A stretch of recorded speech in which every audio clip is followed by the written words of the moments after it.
Que bless.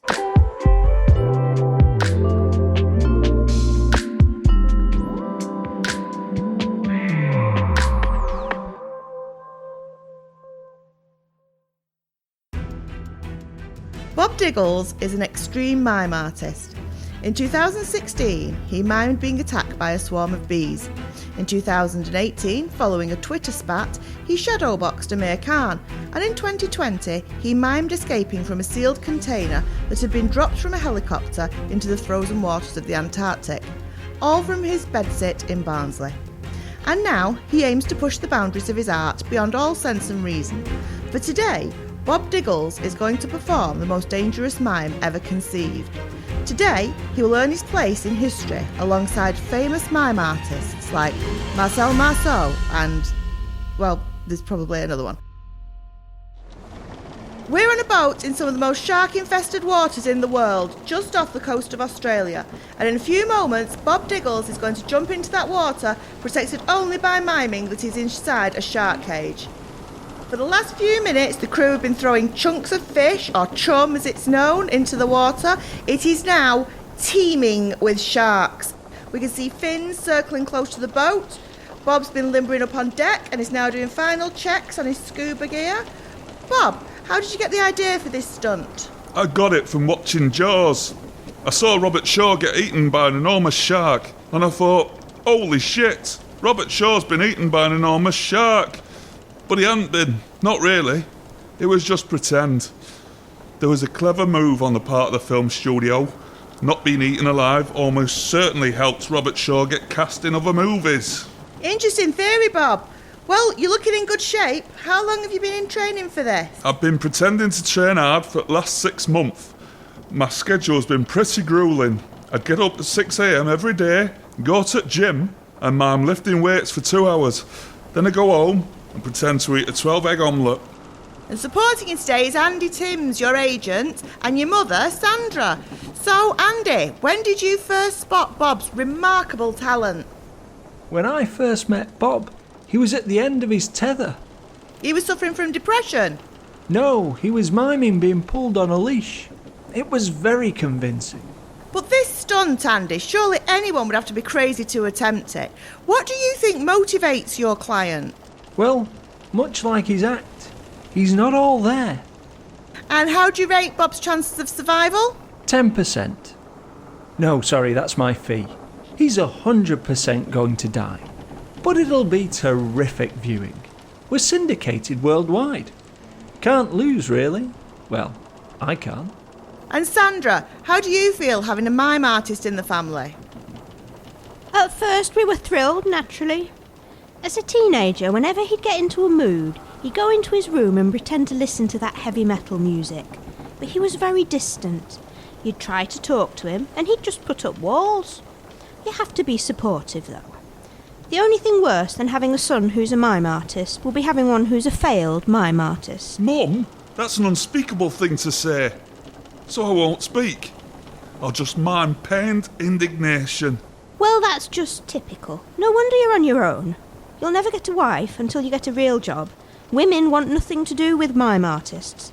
Even imaginary women want nothing to do with mime artists. That seems a bit harsh, Sandra. It's true. He even has to mime being stood up. I keep telling you, Mum, lots of women love mime. Who? Who loves mime, The Bob? silent majority. Ah, Bob, you're ready. Guess we're all thinking the same question. What's going to stop the sharks from eating you? Well, they work with bees. I didn't get stung once. It didn't work with the bees. There were no bees. You imagined the bees. I've got to do this, Mother. I've pretended to train so hard. How are you not getting this? The sharks are real. The cage is in your head. And pretty soon your head will be in the shark. Sage words from your mother there. Any final thoughts? Do you think an invisible shark cage is tax deductible? Good luck, Bob. Oh my God, the sharks are miming, eating him. Oh no, wait, they are eating him. Bob, you're not impressing anyone coming to pieces like that. So long, chum. Nice working with you. Now, about my fee. Did he actually sign that contract of yours, Andy, or did he just mime doing it? No!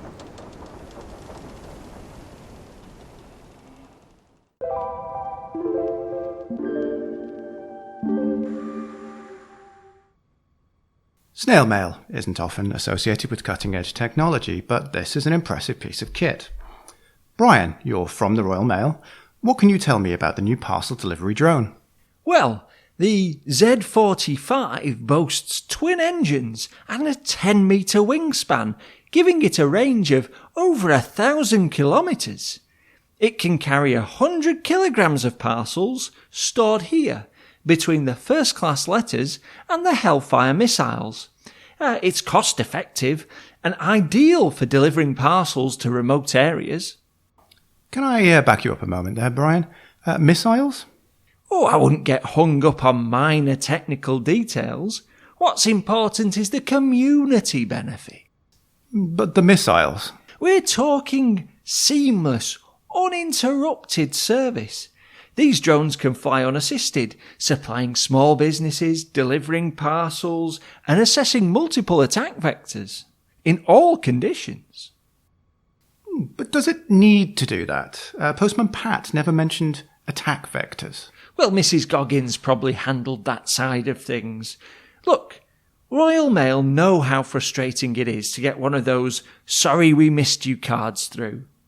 With laser-guided target acquisition, I guarantee we won't miss you again. Some residents might be concerned about drones with this kind of capability. I wouldn't worry about that. With the stealth panels, you won't even know it's there. Watching you. I also can't help notice the word "seek and destroy" painted on the side. It's a bit of a departure from the Royal Mail's usual slogans. When the Z45 became sentient last year, it had some of its own suggestions about branding. We've pivoted to more of a "you can run but you can't hide" delivery approach. Sentient. That sounds a bit Terminator-ish. The Terminator would be an excellent postman. I need your clothes, your boots, and a little red van. Okay, but still, is it wise to allow drones that much freedom? As a modern inclusive business, we're receptive to new ideas from all staff. Besides, it knows where we live. Very well. Perhaps you can give us a demonstration. Sure, let me turn it on. Target acquired. Sign for this parcel. You have 10 seconds to comply. Well, thank you very much. Oh, there's no ink in this pen. You have 5 seconds to comply. Oh, no, there's no ink in this pen. How was that?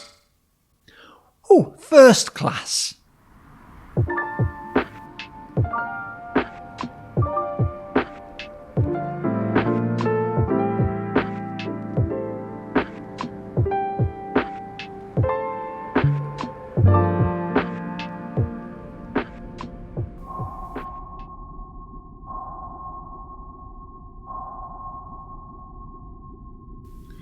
Sir, there's a problem on the lower deck.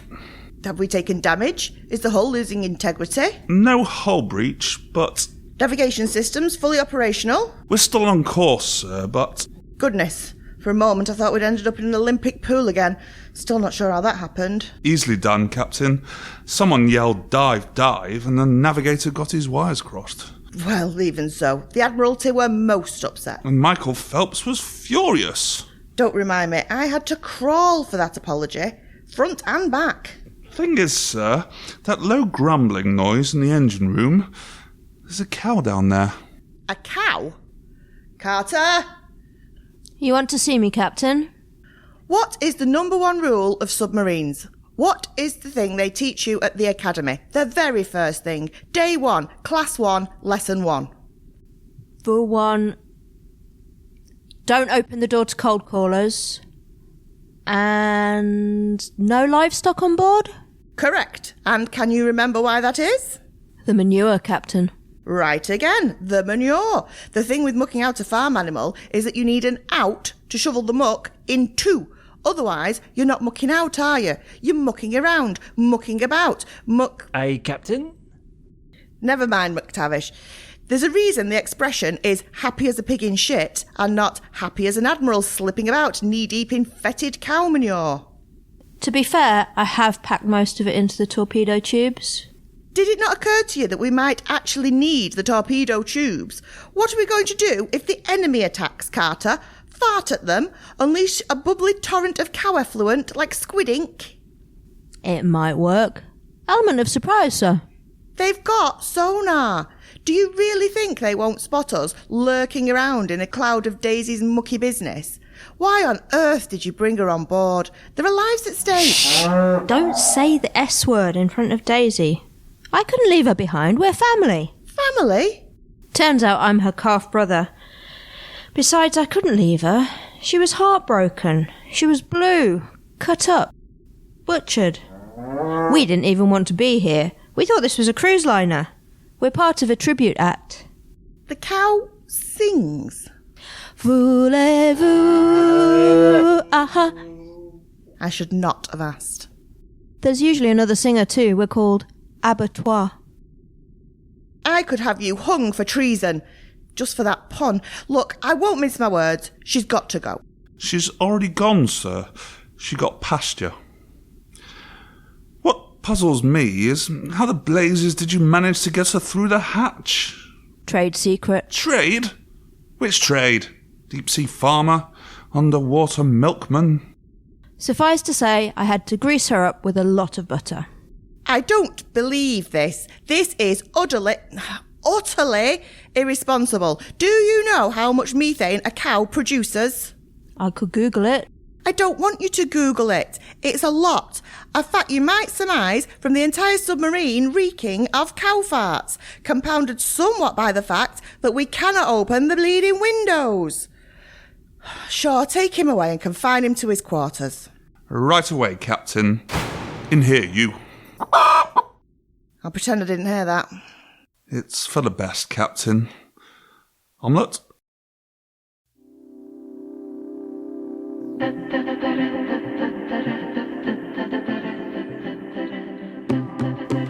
This episode of Giggle Niblets was written and performed by Rachel Johnston, Paul Lowton, Gemma Dagner, Anthony Thomason and John Duckworth. The lead writer for this episode was John Duckworth, with additional silliness from the Manchester Comedy Writing Collective.